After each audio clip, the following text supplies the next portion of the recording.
Well, good morning and welcome once again to Elevenses. I'm Kevin Williams of Survival Skills Rider Training, and this is my Sunday version of my twice weekly webcast. It's show number 411. It's Sunday the 25th of February, and at the moment it's a reasonably bright and sunny day outside. So what have we got for you in today's show? Well, we have some interesting stories. A former motorcycle champion has been jailed for a string of armed robberies. A furniture salesman has been jailed for taking the theory test on behalf of other people. In New York, their bike pound is overflowing. They've managed to seize so many illegally used bikes. 2% of vehicle thefts in the UK. That's all that result in successful prosecution. But a jury have been told that an impounded bike has been stolen from a secure police pound. The Euro 5 clock has run out for Yamaha's R1. The news that the company have put an end of life on the iconic superbike came out the other day, and Vmoto Stash are ready for a spring launch for their new 125 equivalent electric bike. Oh, and I've forgotten to put in there that there's also a story about Yamaha and a link up with an Indian scooter company called River. So we'll have a look at that one as well. Now, don't forget, if you do have a question, anything you want to ask, drop me a line. Always interested to hear your views. I'll try to get back to you during the show if I possibly can. If not, I will talk to you after the show via the comments section. Oh, and today's in-depth section, I forgot to mention that. It's Bajaj, the Indian manufacturer, want to build a dual fuel bike that runs on compressed natural gas as well as petrol, and I will have a look at why that's unlikely to be seen anywhere else in the world at the end of the show. So we have a couple of comments. Clive has looked in, and Sue's here too. Good morning to both of you. I seem to be stuttering this morning. I hope that everything's coming over okay. I am on Ethernet connection, so it shouldn't be the computer. Right, okay, anyway, on with the news. Now, the first thing I just want to mention is that, as you probably know, last year, 2023, also back in 2018, 2019, I was lucky enough to be invited out to New Zealand as one of the guest speakers on the Shiny Side Up rider safety interventions. Now, sadly, there were no big events planned this year, so that's why I'm not in New Zealand this month. No return trip for me for 2024, but I do feel like I have forged a bit of a connection with the country in my trips over there. I've certainly made some friends over there, and if Shiny Side ever does return, I would certainly like to head back to the other side of the world to take up the role of guest speaker once more. Now, one of those friends is Terry Leach, who does put in an occasional appearance here on Elevenses. He's a regular commenter on my written posts, but it is well past his bedtime, so I don't think he's here at the moment. But last year, Terry was kind enough to make a suggestion to a chap called Paul Lance, and he edits a free NZ Bike Rider magazine. And he suggested that Paul might contact me about writing a column. Now, I didn't hear anything for several months. Terry did tip me off that he'd done this. But late last year, I did get a call from Paul, and we had a chat about writing for the magazine. So I put one together, packed it off to him, and pretty much forgot about it. And then suddenly Paul did get back to me out of the blue. Apparently the article had gone into his spam bin, so he had missed it originally. Anyway, he found it. The article is actually based partly on my 2023 presentation, where I specifically looked at just how similar bike crashes are in the UK and in New Zealand, even though we're on opposite sides of the globe. Now, something I have noticed over the years is that we have a tendency to think that wherever we live, we have special problems that doesn't affect anybody else. The blind Volvo driver in the UK, American riders go on about how they get cut off by drivers on freeways and things like that. And in New Zealand, there were lots of complaints too about specific issues. But the fact is, when you actually look at the crash types, you look at the statistics, you will find that the same three main crash types occur pretty much wherever you look: intersection collisions, bend crashes, and overtakes that go wrong. So that was the thrust of my first article for him, and the article has just been released. There it is. There's a screenshot of the magazine that Terry was kind enough to send out to me. So double page spread there. I must admit they could have used a slightly more flattering photograph of me than that one taken at Shiny Side Up. I definitely need to get back on the diet. I also need to remember to ask Paul for a copy of that for the portfolio. Anyway, next stop is the weather forecast. Now it's been as I say, it's a pretty pleasant day here. Oops, that's not the right picture. God, where's it gone? I've lost it completely. Hang on a minute. Let's just turn that off, and while I fiddle around with it. So, right, where are we in the weather forecast? Well, you probably noticed that the last day or two were actually reasonably pleasant. Definitely a big improvement over the torrential rain that we've had for the last few days. Well, a few weeks actually. It just seems to be non-stop rain. The bad news is that the early morning sun has already faded a little here in London, and the chances are that some rain will spread in from the southwest as the day goes on. Here we go. I finally found the picture that I was looking for. Don't know how that got out of order. Now, yesterday we did see some, as I say, some relief from the constant rain, but it will return today during the afternoon and through the night, so be aware that there will be standing water and there are more flood alerts around. My garden is a bog, but if you are in the northern part of Wales, the Midlands, the north or Scotland, it looks like you're going to get a pretty decent day. Temperatures about normal for the time of year, so nice one to go riding. If you are out late or early tomorrow, do watch out for frost overnight though. Temperatures are pretty much back to normal for the time of year.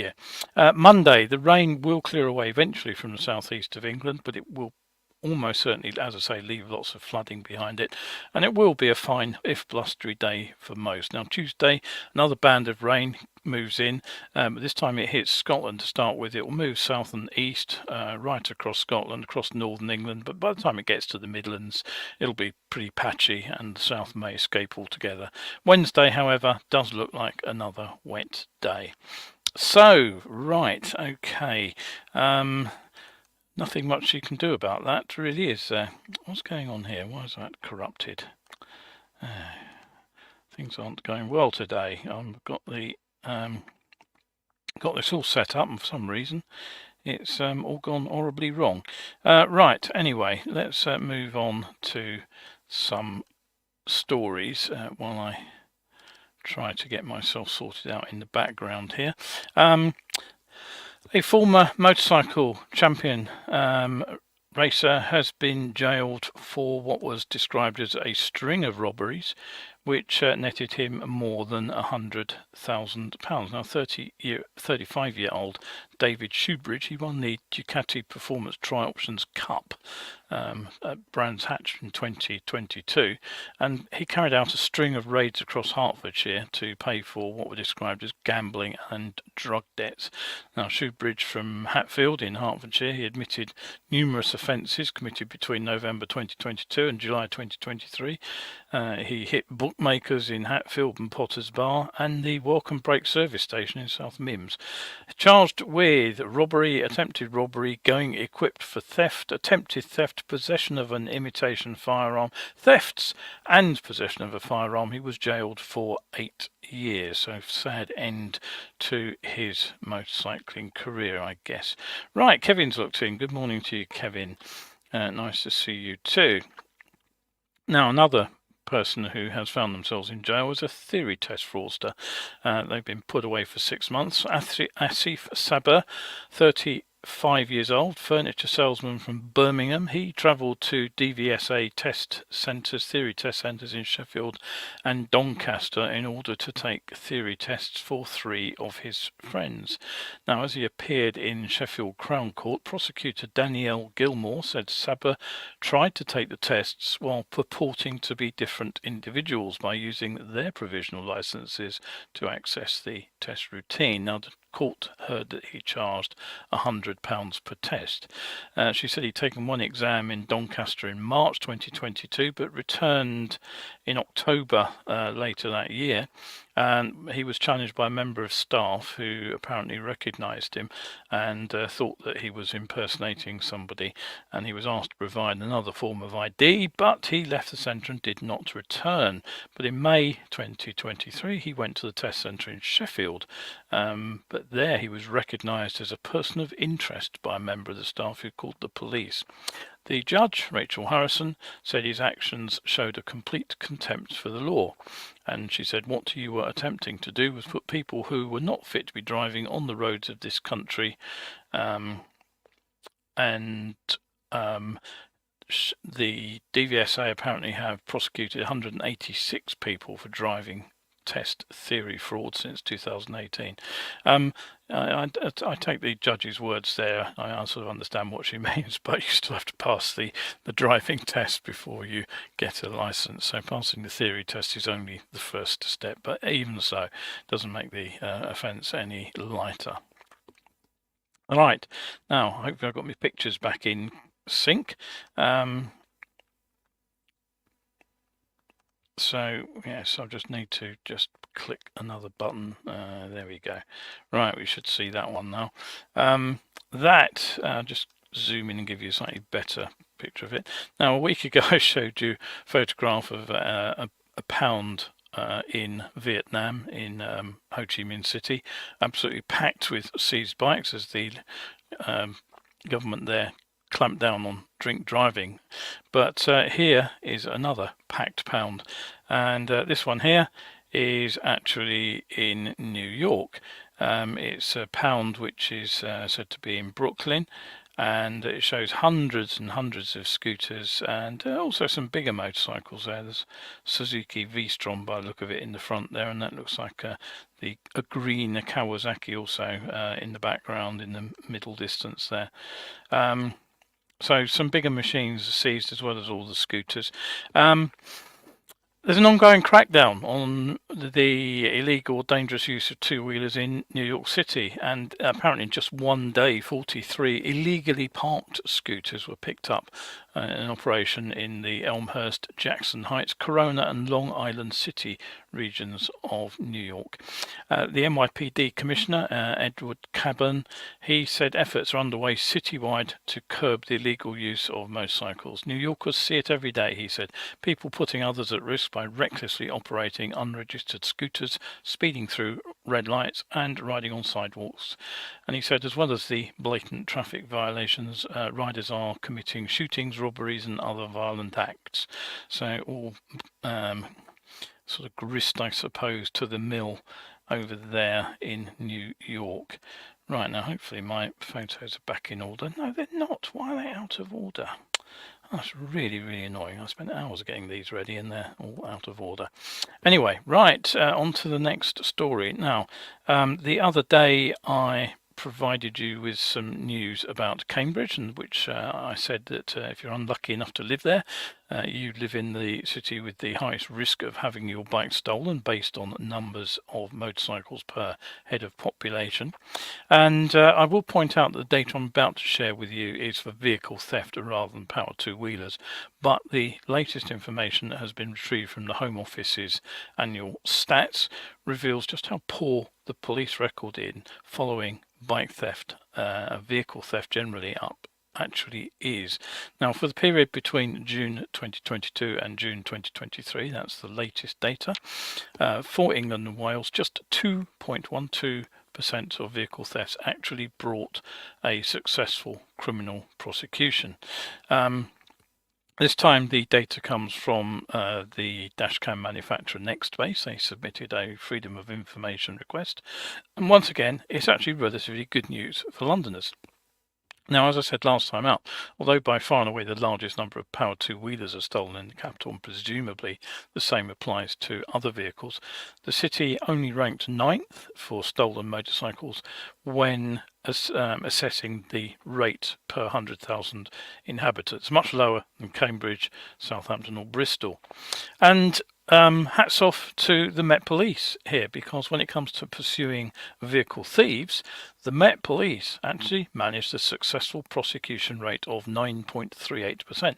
That is almost 1 in 10 reported thefts will end up with the perp being found guilty and sent to, taken to court at least, if not sent to jail, probably given some kind of a restriction order or something. Anyway, that may sound pretty low, but compared with Warwickshire, where it's 0.94%, or actually slightly less than 1 in 100, it's actually a sky high, and it really compares well with the national average as well, which is a pretty appalling 2.12%, just over 1 in 50. In total, 104,000 vehicles were reported stolen in that period between June and June 2022-2023, but only 2,115 individuals were caught and convicted. And the shameful end of the chart for low rates of convictions are Bedfordshire, Essex, Wiltshire and Hampshire, and of course Warwickshire. None of those managed to get close to 2% of prosecutions. So pretty appalling. You can argue amongst yourselves about whether catching people and sending them to prison or giving them restriction orders or whatever is a successful deterrent, but if you don't get them in the first place, it all becomes a bit moot, doesn't it?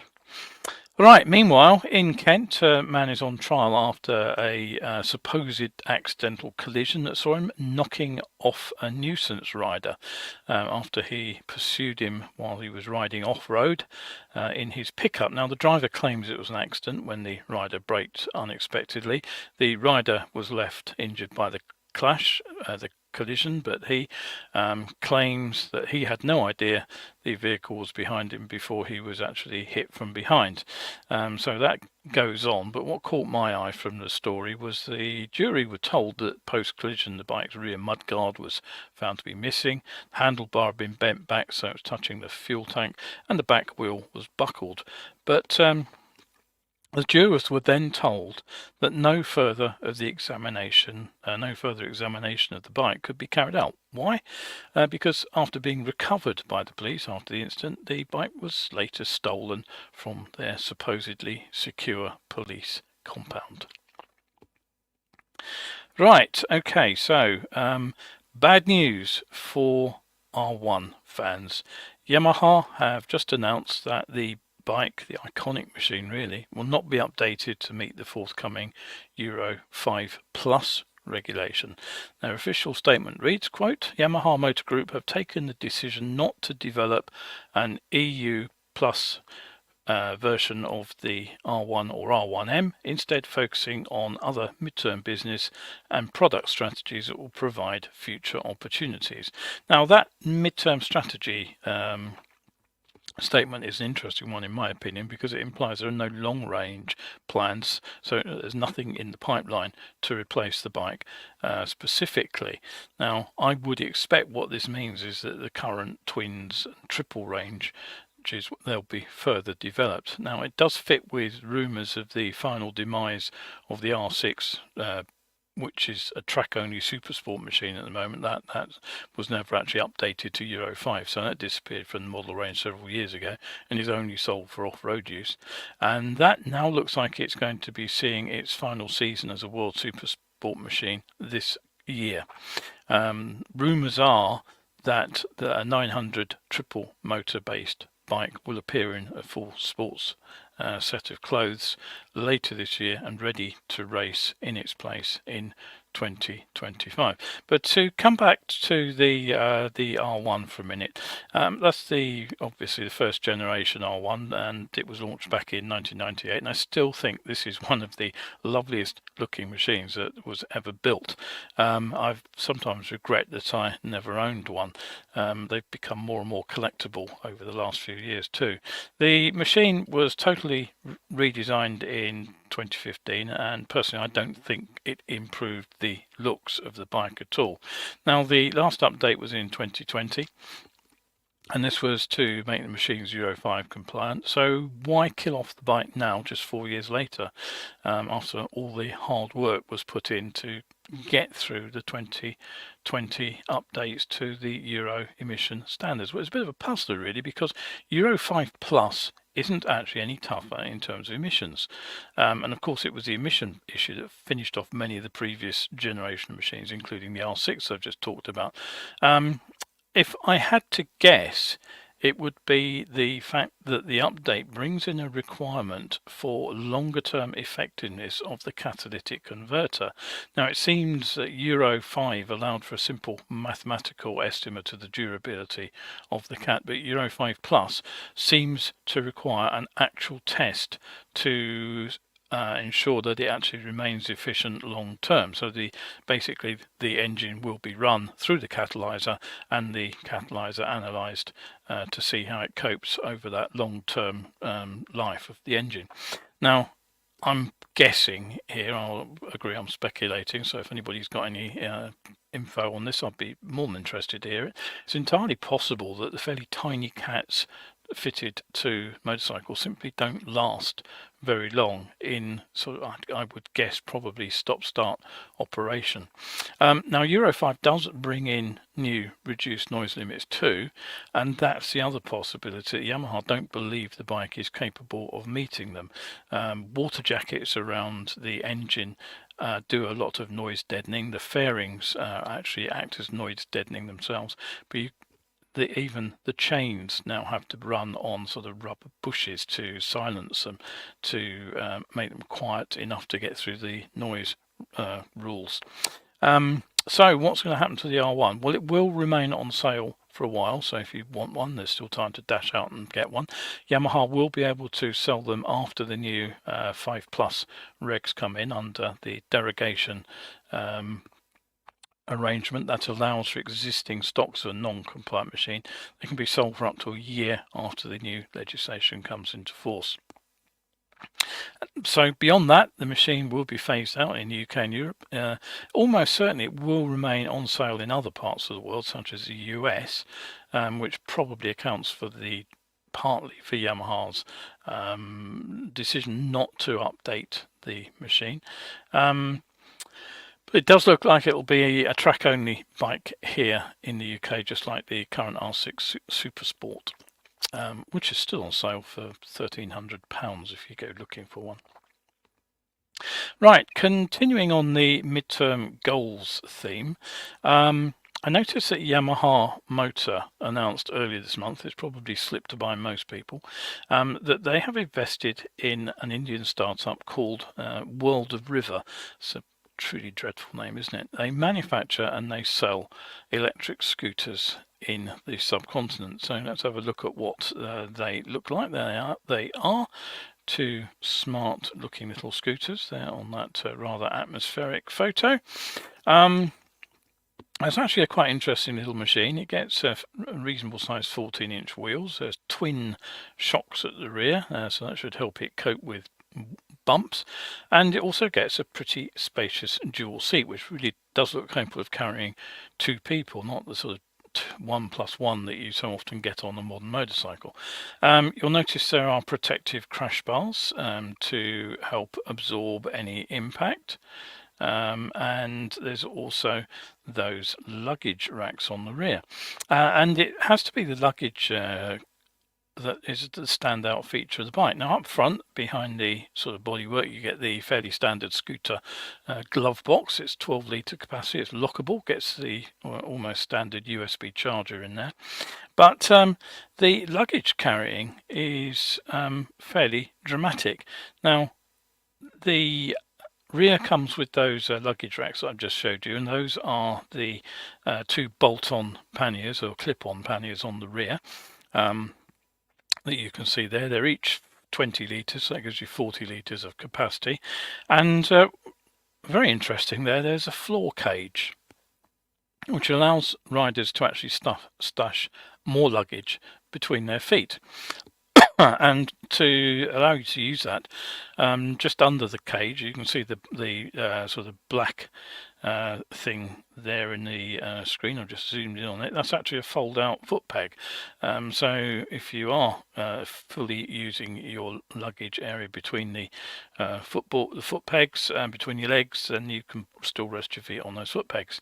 Now, under the seat, there is another storage area, and that offers a full 43 litres of space. It's said to take 2 helmets, presumably open face rather than full face. So, if that's still not enough, you can add an optional rack and an optional hard case. That gives you another 25 litres of carrying area. So not counting the open floor area, that's almost 100 litres of carrying space. That's more than enough for a week's shopping. So eat your hearts out, BMW GS owners. Now, you probably want to know a little bit about range and performance generally. I usually do.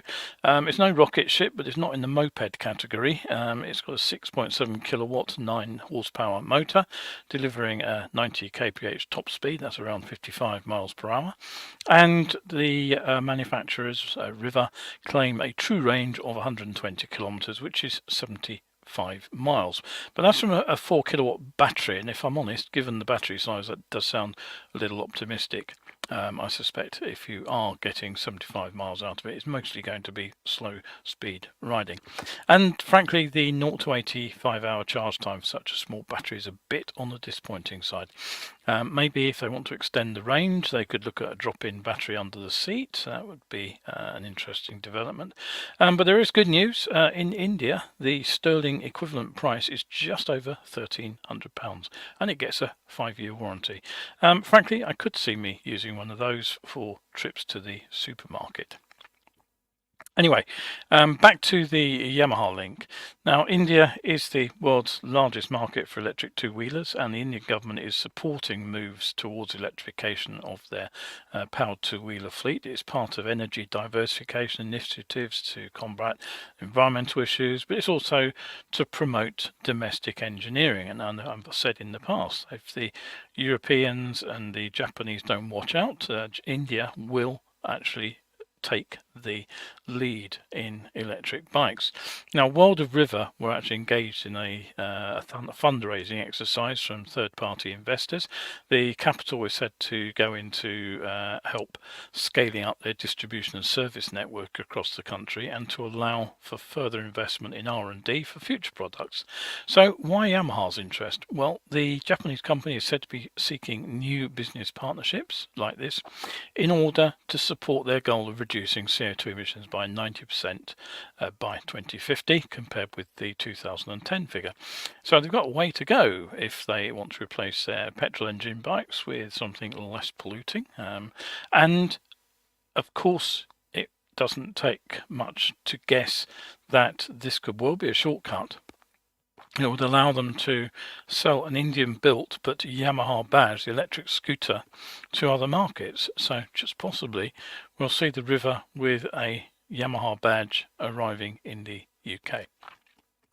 Now, what have I've gotten to say? Don't forget, if you do want to catch these shows, Wednesdays and Sundays is when they go out, usually at 11 o'clock, occasionally at a slightly different time. Very rarely I record a show, and even more rarely I have to cancel one. But join me live 11 Wednesdays and Sundays here on my YouTube or Facebook channels. Now, Vmoto, they're an Australian company. They started out selling scooters manufactured at their own facility in Nanjing. In 2017, Vmoto entered into an informal partnership with an emerging Chinese EV company, which was Super Socko. And Super Socko took the opportunity to shift their production line to the Vmoto factory, which had plenty of spare capacity. Now, by February 2020, they had established a formalised joint venture which was called Vmoto Stash. And Vmoto gained the international distribution rights over the Super Socko models, and they also became the exclusive manufacturer of the Super Socko motorcycle range. Now, Vmoto and Super Socko, they came to our attention in the UK just weeks after the COVID crisis hit, because they announced a 10% discount on their electric bikes to key workers on the 1st of April. And probably as a result of that, I guess they are likely to be the best known small electric motorcycle brand here in the UK.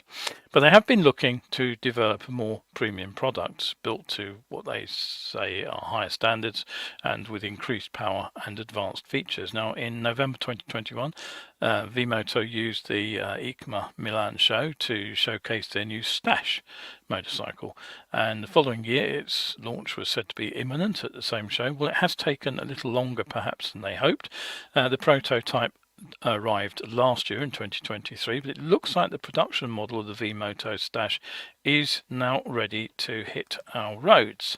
And if all goes well, this is the right picture. There it is. Yes, it is. Hurrah, at last, of what the bike actually looks like. So there we are. There you can see the Vmoto Stash in all its glory. Now, the bike has been designed by the British designer Adrian Morton, who was the chap behind the MV Agusta F4 and the Benelli Tornado tray, which is possibly why this thing actually looks like a motorcycle rather than some of the ghastly objects we've seen from other startups.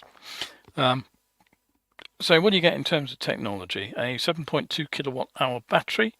That drives an 8 kilowatt 10.7 horsepower motor. The motor appears to be set in line with the front of the swing arm and connected to chain by chain to the rear wheel, so presumably the sort of concentric axle, isn't it? That's what it's called, I think. That does put it into the UK EU 125 learner category, although how that sits with the boost mode that the bike gets, which bumps up the power to 15 kilowatts, which is 20 horsepower and therefore over the 125 learner limit, I'm not actually sure. Maybe the boost cannot be activated in the learner mode, I don't know. Anyway, boost mode improves acceleration and also raises top speed to 68.4 miles per hour. I guess that 0.4 is all important, really, isn't it? 110 kilometers per hour. 74.6 miles per hour is what it goes up to, so you gain 10 kilometers for short bursts. So basically it allows for safer overtaking. Range is said to be 150k, 93 miles on a single charge, but nothing on the recharge time. Now, one feature I'm not keen on is that it gets the scooter arrangement of brakes with the rear brake up on the left handlebar.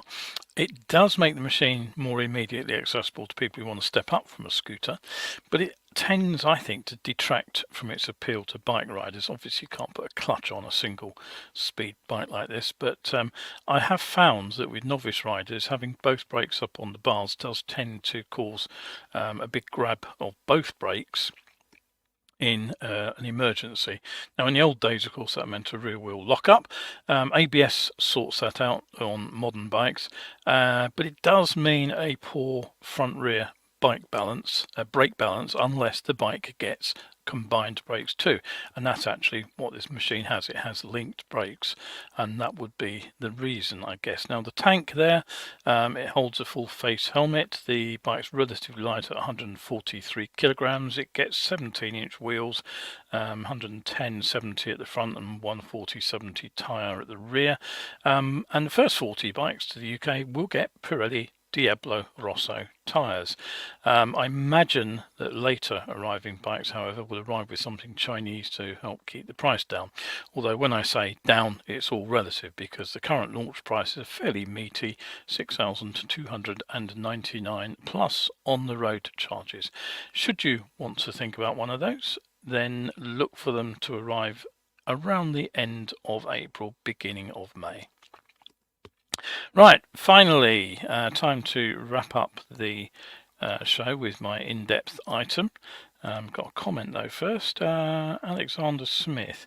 As you say, bike stolen out of our block last night or the last few days. Reported to the police, but could not help me recover the stolen bike. Thanks to Gastro Trackers on Facebook, they got it back. Okay, excellent. That's really good news. Thank you for sharing that with us, Alexander. Thank you for looking in. New name, new face. But yeah, glad to see the bike got back. And yeah, some of the independent organisations which are helping to locate motorcycles are doing a pretty good job of finding them, because thieves often leave them not too far from where they were taken to see if they've got a tracker on them, because obviously if they've got a tracker, they don't want to be tracked to where they're keeping the bike. Right, so anyway, over to the in-depth item. I'm going to wrap up, I think, my series on alternative fuels for motorcycles and why we're unlikely to see most of them. Now, if you want a real dead end, I think Bajaj also appear to be heading down it. Now, for reasons which pretty much escape me, although I will explain why I think they're doing this at the end of the item. The Indian manufacturer is about to introduce a dual fuel motorcycle that can run on either petrol or CNG. CNG, in case you're wondering, is compressed natural gas. It's produced by compressing, oddly enough, natural gas to less than 1% of its volume. That means it's stored at pressures of up to 3,600 pounds per square inch. So you basically need a pretty robust tank to contain that amount of pressure. Now, according to reports, Bajaj is actively developing the machine, plans to roll it out next year, and they're calling it eco-friendly. Now, there is such a thing as renewable natural gas, which oddly enough is called RNG, or you may know it as biomethane, and it can be used after purifying as a pipeline quality vehicle fuel. Where does it come from? Well, the anaerobic digestion of organic materials such as food waste and livestock effluent. Bung it in a big tank, leave it to stew, and you can tap off methane at the top. But the amount that's produced in this way is really, really insignificant in sort of vehicle fuel terms. Almost all the natural gas that's burned today is actually a fossil fuel, and it's sourced just like petrol and diesel from wells in the ground. Natural gas is odourless, it's a gaseous mixture of hydrocarbons, predominantly methane, and of course burning it in air because it's methane is CH4, it produces carbon dioxide. And whilst biofuels may be carbon neutral, if you're getting your natural gas from gas fields, then burning it contributes to global warming, just like burning petrol. And of course, burning any fuel in air produces those NOx pollutants I keep talking about. So natural gas, where's it used? Well, most of it goes to either fuel electric power production in gas-powered power stations, or it's used for residential commercial uses, heating and cooking, for example. That's roughly what comes through to your cooker. Now, of course, there have been liquid petroleum gas, that's LPG, fueled vehicles around for ages, but they've never achieved any serious popularity. I can't actually remember the last time I saw anyone filling up at an LPG pump. I can't even remember the last time I saw an LPG pump. They must be out there still. But anyway, Bajaj are petitioning for tax relief on these dual fuel bikes, which can also operate on petrol, of course. So in the form factor of a small motorcycle, you'd need to factor in the need to put these tanks on the bike. So you'd need two petrol tanks, basically, petrol tank for the petrol and the tank for the gas. The bike will produce around a fifth less power when it's run on CNG, and basically it seems overcomplicating things, particularly as right now, if you're going to be able to run a CNG bike, you need to somewhere to fill it up, and Bajaj are, perhaps not surprisingly, calling for an expansion of the CNG infrastructure in India, which presumably would be paid for by someone other than themselves. So what do you end up with, really? Well, if you can't fill it up with CNG, you basically end up with a heavier, more complicated motorcycle, which you're going to run on petrol anyway. And it will be expensive too. Bajaj are already warning that potential buyers should, quote, prepare for a price that reflects the advanced dual fuel technology, as CNG motorcycles are expected to cost more than the petrol-only counterparts. So why would you even consider buying one? Why are Bajaj even thinking about this? Well, the only reason is that right now in India, CNG is cheaper than petrol. Why? Well, I think you can probably guess the answer to that. The answer is that major energy companies in India have been purchasing the liquefied natural gas from Russia for a bargain price, because sanctions have affected the Russian opportunity to export to their more regular markets in Europe and across other parts of the Western world. So as long as the war in Ukraine continues, India is likely to continue to benefit from these discounted purchases, and that is almost certainly the rationale behind the dual fuel bike. And I would guess as soon as prices go back up, Bajaj will drop the project like a hot brick. Right, so that brings me to the end of today's show.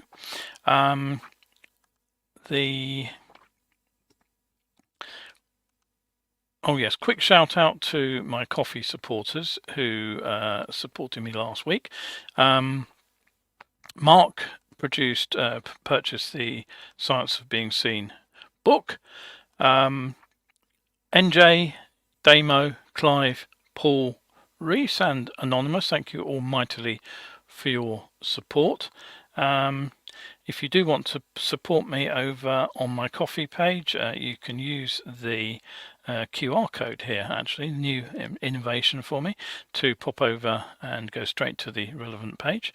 And of course you'll find, if you do support me, you'll get access to over 1,000 better biking articles in the archive over there for a month. I do challenge you to read all of them in that time.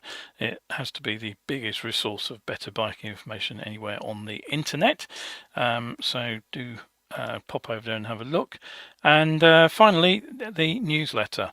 That is also now available. If you have missed a copy of it, you can also head to my Substack newsletter and you'll get a link to all the articles from the previous week. They're also in the header, of course, to this particular show. Right, that really is the end of the show. So thank you very much indeed for looking in. Always appreciate it. Always appreciate your comments. If you are out there today, do stay shiny side up. Remember that there will be rain spreading across the south, and remember with the saturated ground, that will almost certainly lead to surface water and floods very quickly. So make sure that you're aware of that. And if you're else out on the bike where it stays warm and reasonably warm and sunny, enjoy your ride. That's it from me. Hopefully see you on Wednesday. Thank you very much indeed for looking in, and see you on the next show.